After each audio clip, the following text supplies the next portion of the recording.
Hadir, Bu. Marisa.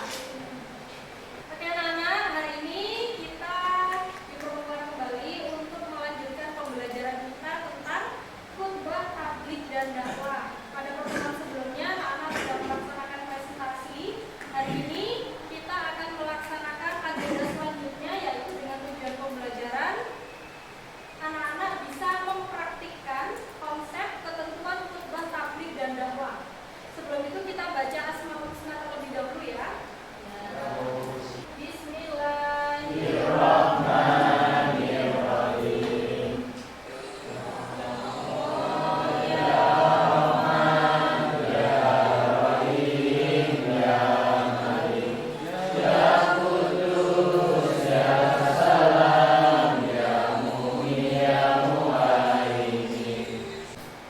Kita lanjutkan untuk membaca Quran surat An-Nisa ayat 115. Boleh dibuka dari HP-nya. Kita mulai ya. A'udzu billahi minasyaitonir rajim. Bismillahirrahmanirrahim. Wa may yushaqiqir rasula min ba'di ma tabayyana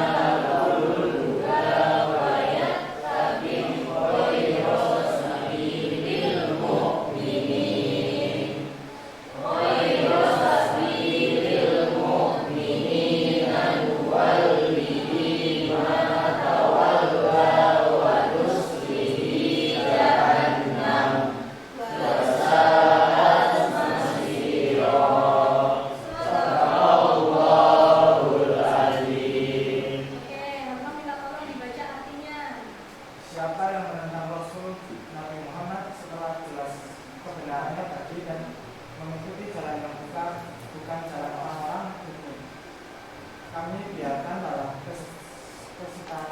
kesalahannya dan akan kami masukkan ke dalam neraka jahanam. Itu seburuk-buruk tempat kembali. Oke, dari arti ayat itu kira-kira siapa yang bisa menyimpulkan? Jadi kita lanjutkan. Di sini Bu Mufidah ada 4 pertanyaan. Yang pertama, bagaimana sebuah khutbah yang baik yang dapat menginspirasi? Siapa yang mau menjawab? Saya Silakan Mas Gio berdiri. Jadi khutbah yang baik itu adalah khutbah yang jelas dan dapat dipahami oleh jemaah, kemudian bahasanya mudah dipahami, dan berasal dari dalil dalam Quran. Oke, tepuk tangan. Selanjutnya, pertanyaan kedua, bagaimana cara berdakwah yang bijak dan tidak menyinggung perasaan orang lain? Siapa yang menjawab? Saya. Oke, Nadia silakan. Jadi cara berdakwah yang bijak dan tidak menyinggung perasaan orang lain yaitu yang pertama menggunakan bahasa yang sopan dan santun. Yang kedua menyesuaikan budaya, bahasa dan pendidikan para jemaahnya. Yang ketiga memikirkan terlebih dahulu kosakata atau bahasa yang ingin diucapkan. Oke, bagus sekali tepuk tangan. Selanjutnya, yang ketiga, Bu Mufidah punya gambar di sini. Nah, yang pertama, Nana tahu gambarnya siapa? Yang pakai kopiah dan Ustadz anak kaki. Yang kedua, yang ada hijau-hijaunya di bawah itu. Ustaz Somad. Ustadz Maulana.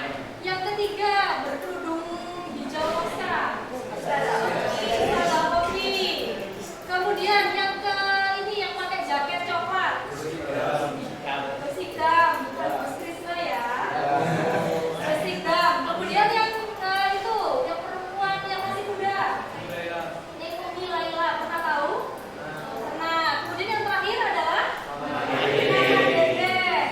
Dari beberapa gambar ini, menurut kalian siapa yang sering kalian dengarkan? Siapa yang menjawab? Oke, Mas Jalu. Yang saya sering dengarkan Ustadz Maulana, Bu. Ustadz Maulana. Kenapa? Karena sifatnya energi, Bu. Jadi saya semangat dengerin khutbahnya, ceramahnya. Oke, tepuk tangan. Jadi anak-anak, dari beberapa tokoh yang mungkin sering muncul di TV atau mungkin kalian punya dai panutan, itu sering-sering kalian dengar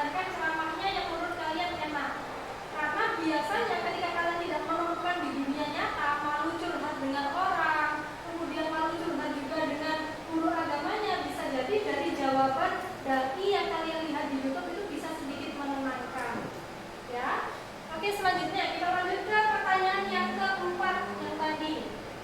Pertanyaan yang keempat, dalam situasi tertentu, bagaimana sebaiknya seorang muslim menyampaikan nasihat tanpa terkesan menggurui? Siapa yang mau menjawab? Oke, silakan. Keras ya suaranya. Jadi menyampaikan nasihat atau terkesan menggurui itu dengan tidak memaksa orang untuk menerima nasihatnya, lalu memberi nasihat dengan bahasa yang baik dan jelas. Saatnya. Nomor 4 ini mungkin sering sekali terjadi di lingkungan sosial kalian. Barangkali di kelas kalian yang mungkin sulit diajak sholat, ada beberapa siswa mungkin. Di situ biar tidak terkesan menggurui atau memarahi, caranya harus sangat baik, harus lembut biar dia gak kapok, biar dia gak trauma berteman dengan kalian. Mungkin misalnya siapa? Zulfikar misalnya. Zulfikar ini sering ngajak Mas Tio. Sulit Bu Mas Tio itu kalau diajak alasan terus misalnya. Jadi Putra ini harus lebih sabar dengan bahasa yang tidak menyakiti Tio. Bisa jadi kalau Putra punya kelebihan rezeki, diajak, ayo Tio sholat nanti terberikan makan di kantin misalnya. Gitu ya Putra ya. Oke, dari di sini Bu Mufida punya barcode. Silakan nanti di-scan, kemudian di situ akan ada tes gaya belajar. Anak-anak nanti cenderungnya gaya belajarnya kemana? Silakan dikerjakan.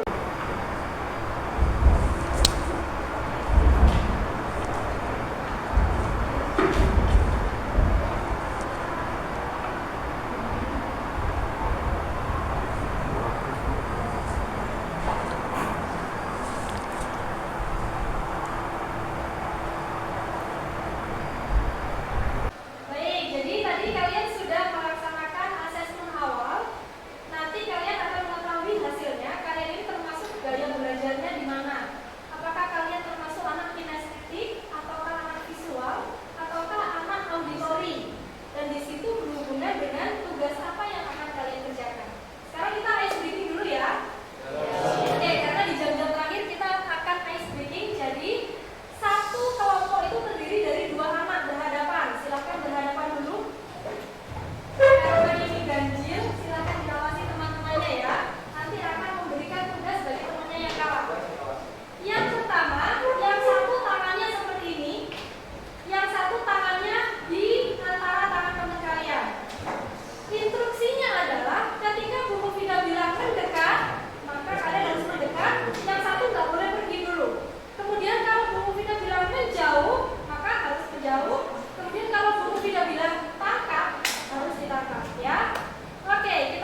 Oke, Tio.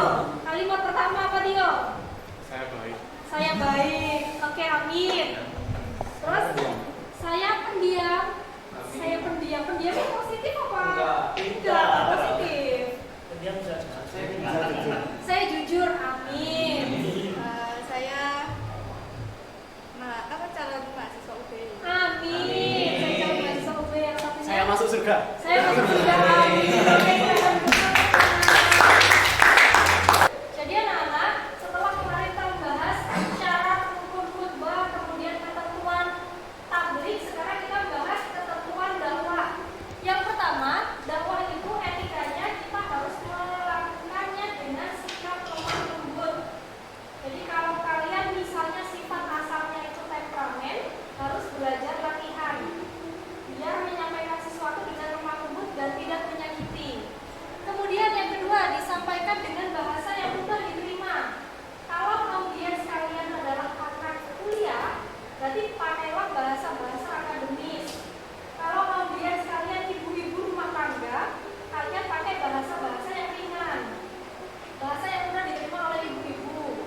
Kalau misalnya bahasa kalian untuk anak SMA, berarti pilih istilah-istilah yang keren di kalangan SMA. Yang ketiga, sifatnya mengajak dan merangkul. Nah ini sulit karena biasanya orang dakwah itu cenderung memaksa, kayak tadi mengajak sholat. Kadang-kadang ketika tidak mau sholat, akhirnya kita mengolok-olok. Itu sebetulnya salah satu contoh dakwah, tetapi dakwah tanpa panggung. Anak-anak pernah tahu dakwah di atas panggung kan? Seorang dai yang diundang, kemudian ada mimbarnya, ada panggungnya. Kemudian ada lagi dakwah di lisan yang tanpa panggung. Ya karena mengajak kebaikan itu termasuk dakwah. Tapi dakwah yang tidak boleh memaksa, tidak boleh menghakimi kalau dia tidak mau melakukan apa yang kita ajarkan. Kemudian tema sesuai dengan situasi dan kondisi. Jadi kalau acaranya berhubungan tentang motivasi belajar, sampaikan yang berhubungan dengan bagaimana hubungan dengan orang tua, kewajiban orang tua kepada anak, bagaimana kewajiban kalian sebagai siswa. Selanjutnya dilakukan dengan ikhlas. Nah ini biasanya kalau sudah menjadi dai, apalagi yang perempuan, kalau suaminya menjadi khotib atau pendakwah,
Lagi mulai